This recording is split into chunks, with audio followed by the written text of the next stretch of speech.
Rev up your engines.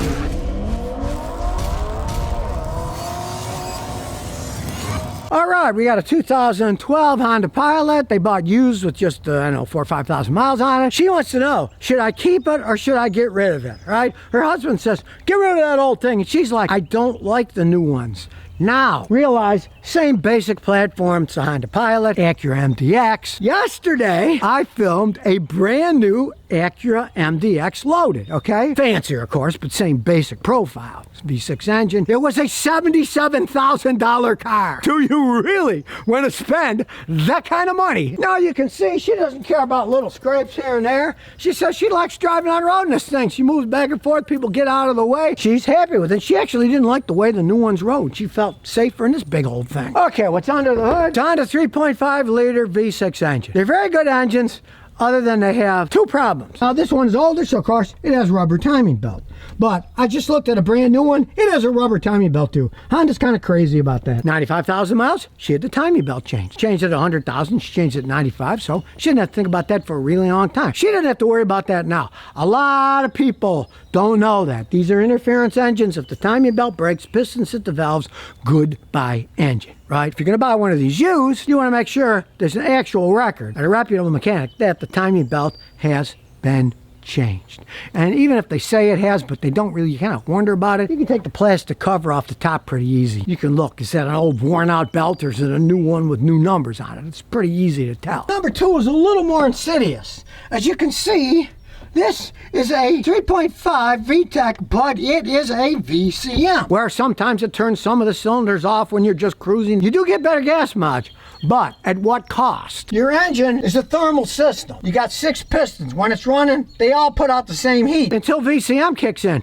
Then you got cold cylinders that aren't firing. They warp. I'm not talking about something you can see. You're only talking about a few thousandths of an inch here or there. But instead of having perfectly round pistons, perfectly round cylinder bars, they warp and become oval. And I'm not talking about like an egg. I'm talking about they're not perfectly round anymore. Then they start burning oil. They run okay, but they burn oil. This Honda, yes, it does burn some oil. From what I figured, it's probably burning a quart every, I don't know, 1,000, 1,500 miles. Nothing outrageous. As long as you realize it's going to do that, check your oil. Maybe when you fill it up, or once every 1,000 miles, and if it burned half a quart, have a jug in the back and put it in. I've had many, many customers. They're still driving these things. They got 250, 300,000 miles on them. They know they burn oil, so they add oil. But if you're the type of person who doesn't pay attention to any of that stuff, the engine will blow up because it will run out of oil. She hardly ever checked it at all. She had it changed and stuff, but she thought it's a Honda. You know, Hondas, they don't have problems, right? Just like Toyotas. I have seen Toyotas also blow up because they ran out of oil. That engine that Toyota made. Some of the Matrixes had it. They didn't build the piston rings right, and so they burnt oil. And of course, people who own Toyotas are used to, oh, it's a Toyota, you know, I don't even check the air in the tires, right? Still got the original wheels. That one's okay. This one's kind of corroding because it lives up north in the Northeast, so the salt kind of gets to it. But see what kind of structure's happening here. And voila! Clean as a whistle. Now, it lives on the East Coast. You saw how clean it was under there. Honda made these things pretty well. They didn't really have a rust problem with these. And this thing pretty much lives outside. It barely fits in the garage. She just told me. That's how she got the scrape on the back. It barely fit in the garage, and then coming out, she scraped the side of it. So now it lives outside all the time.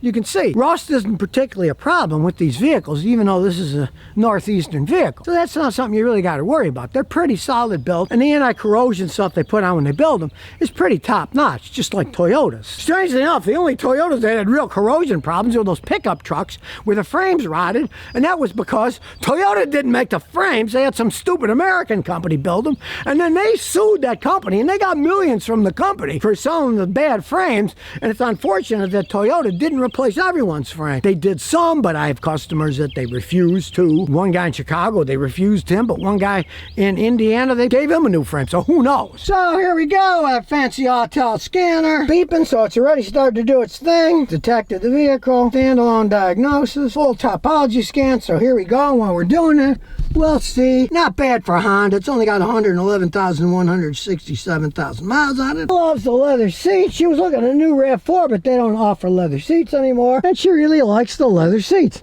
and all the space this thing has. Now this thing gets about 22 miles a gallon on the highway, and in the city, I'm looking at the thing here, probably gets about 18, 19 miles a gallon. It's a big vehicle with a big Honda engine. But as she said, if I'm going to buy a car and the new car is $70,000, you can buy an awful lot of gasoline. It doesn't make sense to buy a new car to save money on gas. You're not saving money. You're spending a fortune of money to save a little bit of money. And in the end, the big fortune you paid to buy it was a lot more than the little you saved in gas mileage. Okay, now it's an old car. It's 12 years old. And it's got 6 trouble codes. They probably don't mean much, but we're going to start checking them out. I have a control unit. Lost communication with seat heater control unit. Well, it may have lost control at some point in time, but she said the heated seats work perfectly fine, so we'll erase that code too. Who knows, maybe at some point in time the battery got low and then it was replaced. It'll trip codes, and then unless you have a machine like this to reset it, it'll stay in the car forever until somebody resets it. So we'll try the next one, power windows. Well, that was a communication one too, because it's gone. And the seat heater, that's the same code. And the power tailgate, it's got a code. Our son backed into something and they replaced parts and plastic stuff got breaking. That cost a fortune. We'll end up taking it for a spin, but first we're going to start it up and we'll look at live data. Here we go, live data. Remember, black's good, red's bad. We'll see if anything is odd. MAF sensor's good, MAF sensor's good. The air fuel lamp, okay, it's 0.99. 1.00. Well, it was perfect for a second. Then it's off 1/100. So I gotta say it's running pretty good. And it's got all the rocker arm control for the variable cylinder manager. You can see it's all off because it's not working now. We're just idling. It can't turn the cylinders off at idle, because if it did, it would idle like crap. So at least it doesn't turn the system on when you're just idling, or it'd be shaking and idling. It wouldn't accelerate right. They weren't that dumb. They didn't make it work now. So let's take it for a spin. Okay, so look. A real parking brake you step on with your foot, not that electronic crap. And even though it's older, check it out. It's got a backup camera, maybe a little on the dark side, but you can see. Doesn't shake at all at idle. Over the big hump, this doesn't have any problems. It's high up in the air. The electric door locks work. They just lock themselves. And away we go on the horrible Rhode Island roads. And really, for a car that's this old, it still rides pretty smooth. So we're looking here, and it's a good thing we're looking. There's the police. And here we go. We'll step on the gas. Engine still sounds good. Shifts like a dream. Honda knew what they were doing when they built these things. And I do have to say, I can understand why she wants to keep it, because it's a very solid, safe feeling vehicle, you know? Well, now you can see we're back. None of them came back, so they're not important things. Now, sure, it's got scratches on it. She didn't care about it. This thing could run a long, long time.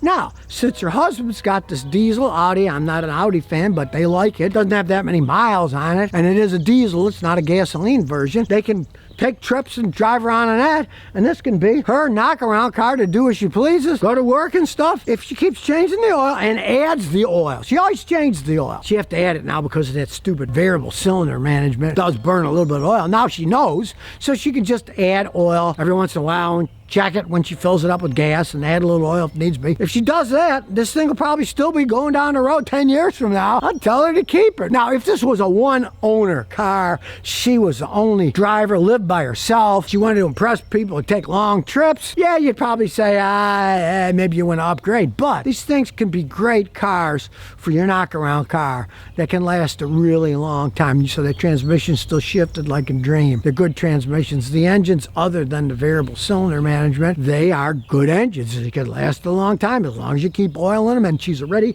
changed the timing belt, so she doesn't have to worry about that. So I say keep it. Don't get rid of it. And she doesn't want to throw her money away, so she's happy. Maybe her husband won't be. Maybe he wants a new vehicle secretly, you know? I don't know, but I tell her keep it. If you brought this car to me, I'd tell you, hey, if you don't mind not having this and that, go ahead and keep it. It can go a long way. It's still got tons of life in it. And here's some bonus questions and answers. Haji says, what's the best remedy for planned obsolescence? Maintaining old stuff or boycotting new stuff? Well, a combination of the two, right? You really want to get rid of planned obsolescence? Get a Toyota Corolla or a Honda Civic and just drive it forever. That's the best, because you just keep them going. You don't have to think about, oh, well, that new stuff, all those computers are going to break as they get old and la. Buy something solid like that, take care of it, and drive it forever. Don't get all the stupid bells and whistles, you know? Don't get a vehicle that, hey, I can kick my leg under the bumper and then the trunk will open, la, la, la. That crap's going to break, right? Have cars with actual keys. Then you don't have to worry, oh man, my keyless remote system broke. It's going to cost me $1,200 to get it fixed, right? No, you got a key that you can get cut at a locksmith. Always have two, like I do. I hide them in the drawers. Always have a spare. Then if you get down to your spare, go to a locksmith, get another one made so you got another spare. As long as you have two keys, hey, old technology is better. Now everybody wants, oh, I want my car to wipe my nose. Guess what? It's going to probably tear your face off one day when it breaks. So if you never want to miss another one of my new car repair videos, remember to ring that bell.